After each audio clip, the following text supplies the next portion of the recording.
बच्चों, आज कक्षा 9 गणित में हम अभ्यास 7.3 करेंगे। 7.3 को हल करेंगे। इससे पहले हमने इसके बारे में पढ़ लिया था। त्रिभुज क्या है, त्रिभुज के प्रकार सबको हम पढ़ चुके हैं, ठीक है। और 7.1 और 7.2 के सवालों को भी कर चुके हैं। आज हम करेंगे सवाल नंबर कौन सा, दूसरा करेंगे इसका कि AD त्रिभुज ABC का लंब है। यहाँ बना लेंगे हम एक त्रिभुज। ये हमने त्रिभुज बना लिया। ये हो गया ABC, ठीक है। ये क्या है, ABC का लंब है। कौन है, AD, यानी हमने इस पे लंब डाल दिया। ये हो गया D। AD लंब आ गया किस पे, त्रिभुज ABC में।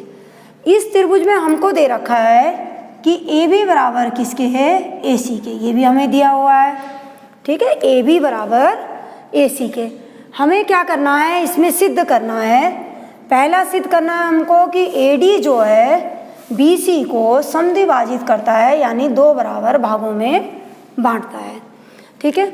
इसके लिए क्या करेंगे हम, सबसे पहले क्या ले लेंगे, यहाँ पे सिद्ध करना है। क्या ले लेंगे, सिद्ध करना है। सिद्ध करना है में क्या करना है हमको कि AD क्या कर रहा है, BC को समद्विभाजित कर रहा है, यानी दो बराबर भागों में बांट रहा है। समद्विभाजित करता है। कितने बराबर भागों में बांटता है, दो बराबर भागों में, यानी BD बराबर किसके लाना है, CD के। ये हमें प्रूव करना है। अब हम क्या करेंगे, इसमें हमें दो त्रिभुज मिल गए। दो त्रिभुज कौन से हैं, फर्स्ट त्रिभुज हो गया ABD और सेकंड त्रिभुज हो गया ADC। तो हम क्या करेंगे, ले लेंगे हम त्रिभुज ABD तथा त्रिभुज किसमें, ACD में। इन दोनों त्रिभुजों में देखेंगे हम पहली चीज क्या है इसमें, और हमें सिद्ध करना है कि ADB कोण A को समद्विभाजित करता है, ठीक है। इन दोनों त्रिभुजों में पहली चीज देखेंगे हम। पहली चीज क्या है, AB बराबर किसके है, AC के। ये हमको दे रखा है, ठीक है। क्या है, ये गिवन है, AB बराबर AC के। दूसरी चीज क्या लेंगे हम इसमें, कोण। देखो ये वाला कोण और ये वाला कोण, ये दोनों कितने होंगे, 90 डिग्री के होंगे। तो हम लिख लेंगे कि कोण ADB बराबर कोण किसके, ADC बराबर 90 डिग्री के, ठीक है। तीसरी चीज क्या है इसमें, AD। देखो AD इस वाले त्रिभुज के लिए भी है, त्रिभुज 1 के लिए भी है और त्रिभुज 2 के लिए भी है। तो हम लिख लेंगे AD बराबर AD। क्या है ये, कॉमन, दोनों में एक जैसा है, इसलिए हमने इसे लिख दिया कॉमन। अब हमने तीन चीजें एक जैसी देख ली इस त्रिभुज में, तो हम क्या लिख लेंगे कि इसलिए त्रिभुज, कौन सा त्रिभुज है, ABD सर्वांग सम हो जाएगा किसके, त्रिभुज ACD के, ठीक है। और किस नियम से सर्वांग सम हो गए ये, भुजा कोण भुजा। तो हम ये लिखेंगे यहाँ पे SAS सर्वांग समता के नियम से, सर्वांग समता नियम से क्या हो गए, ये त्रिभुज सर्वांग सम हो गए, ठीक है। अब ये त्रिभुज जब सर्वांग सम हमने सिद्ध कर दिया, इसका मतलब जो AD है इसने BD और BC को क्या कर दिया, दो बराबर भागों में बांट दिया। तो हम क्या लिख लेंगे, इसलिए BD बराबर किसके हो जाएगा, CD के हो जाएगा। और हमें दे भी रखा है कि जो CD है वो क्या है, CD लंब है किस पे, BC पे। ये हमें क्या है, प्रश्न में दिया हुआ है, कह रखा है ये, ठीक है। और इसी प्रकार से जो AD लाइन है वो क्या करेगी, कोण A को भी अर्धित कर देगी। तो क्या लिख लेंगे हम कि AD कोण A को अर्धित या समद्विभाजित करती है, समद्विभाजित करती है, ठीक है। तो ये क्या हो गया, हमने ये दोनों चीज़ें सिद्ध कर दी। और ये किससे सिद्ध हो जाता है? CPCT यानी कि सर्वांग सम त्रिभुजों में जो समान भुजाएं होती हैं और जो कोण होते हैं उनका अनुपात भी समान होता है। बच्चों अब हम प्रश्न नंबर 4 करेंगे। प्रश्न नंबर 4 में क्या है? BE और CF, BECF त्रिभुज ABC के दो समान शीर्ष लंब हैं, यानी ये दोनों क्या हैं? बराबर हमको दे रखा है प्रश्न में कि दोनों क्या हैं? बराबर हैं।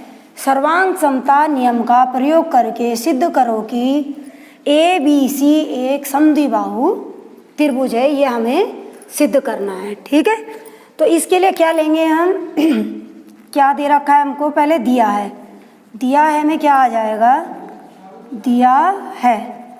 दिया है में दे रखा है कि शीर्ष लंब कौन सा? BE बराबर है CF के। ठीक है, ये दोनों शीर्ष लंब क्या हैं? बराबर हैं, ये हमको दे रखा है। और हमें सिद्ध करना है कि ABC एक समद्विबाहु त्रिभुज है। इसके लिए क्या करेंगे? हम त्रिभुज ले लेंगे। कौन सा सिद्ध करना है? पहले लिख लेंगे सिद्ध करना है में क्या करना है हमको कि ABC एक समद्विबाहु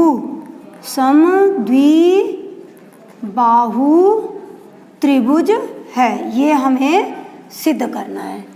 ठीक है, तो हम क्या करेंगे? किसमें ले लेंगे हम? त्रिभुज BEC, तो त्रिभुज BEC तथा त्रिभुज किसमें ले लेंगे हम? BFC में। इन दोनों त्रिभुजों में क्या है? पहली चीज देखेंगे हम, ये दोनों त्रिभुज एक ही आधार BC पर बने हुए हैं। तो BC क्या है इसमें? इन दोनों त्रिभुजों के लिए देखिए, जैसे पहला त्रिभुज है BEC, तो BC किसका काम करेगा? कर्ण का काम करेगा। ठीक है, और त्रिभुज BFC में भी BC क्या है? कर्ण का काम करेगा। इन दोनों त्रिभुजों में कर्ण एक ही है, तो हम लिख लेंगे BC बराबर BC के। और क्या है ये? कौन सी भुजा है? कर्ण है हमारे पास। ठीक है, दूसरी चीज कि कोण, कौन सा कोण? कोण BFC बराबर कोण किसके? BEC के। और ये दोनों कैसे कोण हैं? यहाँ पे 90 डिग्री के कोण हैं ये। ठीक है, दोनों कितने हैं? 90 डिग्री के कोण हैं। तीसरी चीज, उसने प्रश्न में खुद ही कहा है कि शीर्ष लंब समान है। इसका मतलब क्या है कि BF बराबर किसके है? BE के। ये भी हमको क्या है? गिवन है, ये भी हमको दे रखा है। और इसमें हम क्या मानेंगे इसको? ये क्या हो जाएगा? इसका लंब हो जाएगा। BF इस त्रिभुज के लिए लंब और FC इस त्रिभुज के लिए लंब हो जाएगा। अब ये भुजा के आधार पे क्या हो गया? ये सर्वांग सम त्रिभुज हो गया और इसे RHS यानी समकोण त्रिभुज की सर्वांग समता नियम के आधार पे भी इसे हम सर्वांग सम कह सकते हैं। तो हम कहेंगे त्रिभुज BEC सर्वांग सम हो गया किसके? त्रिभुज BFC के। किसके आधार पे हो गया? RHS का मतलब समकोण त्रिभुज की जो प्रमेय है उसकी सर्वांग समता के आधार पर। इसका मतलब है कि दोनों का कर्ण समान है, दोनों का जो कोण सर्वांग समता, दोनों का कर्ण क्या है? समान है, और दोनों के क्या हैं? कोण भी 90 डिग्री के हैं और दोनों के लंब भी बराबर हैं। इस नियम से ये क्या हो गया? सर्वांग सम सिद्ध हो गया। जब ये सर्वांग सम सिद्ध हो गया तो इसका मतलब जब ये दोनों त्रिभुज क्या हैं? दोनों क्या हैं? सर्वांग सम हो गए ये। ठीक है, तो हम लिख लेंगे कि जो AB भुजा है वो क्या है? AB भुजा पे लंब कौन है? CF है। तो CF ने AB को दो बराबर भागों में बांटा था, तो यहाँ से क्या आ गया हमारे पास कि BE बराबर किसके आ गया? BE बराबर आ गया हमारा CF के। और BE बराबर CF है, और क्या है जो हमारे पास सी एफ है वो लंब है किस पे, ए बी पे। इसका मतलब सी एफ ने ए बी को दो बराबर भागों में बांट दिया, ठीक है।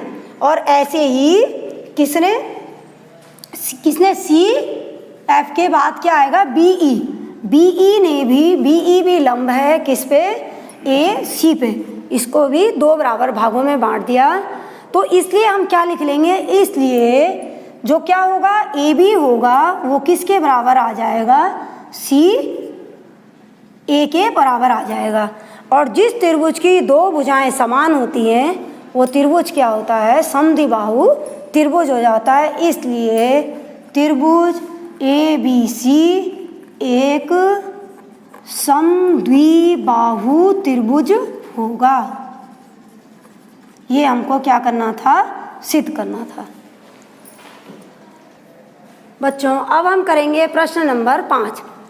प्रश्न नंबर 5 में क्या है कि ए बी सी एक समद्विबाहु त्रिभुज है।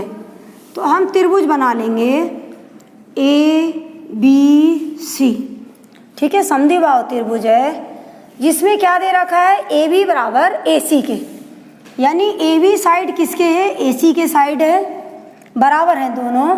और ए पी लंब है किस पे, बी सी पे। तो ये लंब डाल देंगे हम, ए पी लंब हो गया किस पे, बी सी पे।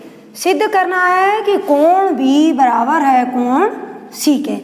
तो सबसे पहले लिख लेंगे हम दिया है में क्या आएगा कि त्रिभुज ए बी सी क्या है, त्रिभुज ए बी सी एक समद्विबाहु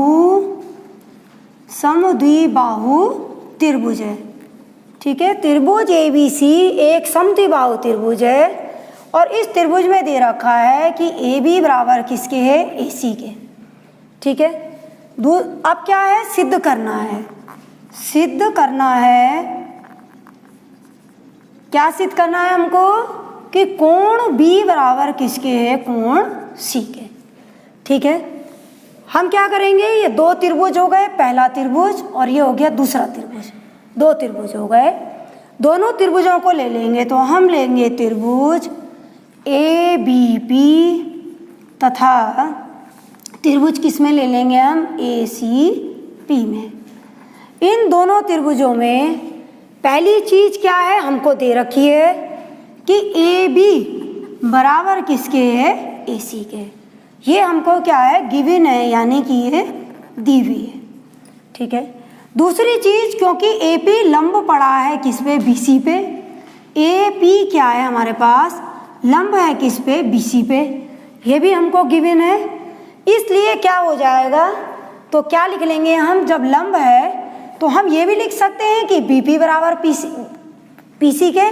और ये भी लिख सकते हैं कि कोण ए पी बी बराबर कोण ए पी सी के, कोई सा भी लिख सकते हैं। तो हम लिख लेंगे कोण ए पी बी बराबर कोण ए पी सी के। और ये कैसे हो गए, दोनों 90 डिग्री के हो गए। तीसरी चीज क्या है, क्योंकि ये लंब है तो ए पी क्या है, दोनों के लिए कॉमन है। तो हम लिख लेंगे ए पी बराबर किसके हो गया, ए पी के। तीन चीजें हमको मिल गई, भुजा, कोण, भुजा। इसके आधार पे ये दोनों त्रिभुज क्या हो गए, सर्वांग सम हो गए। त्रिभुज ए बी पी सर्वांग सम हो गया त्रिभुज किसके, ए सी पी के, ठीक है। और किस नियम से हो गए ये, एस ए एस, सर्वांग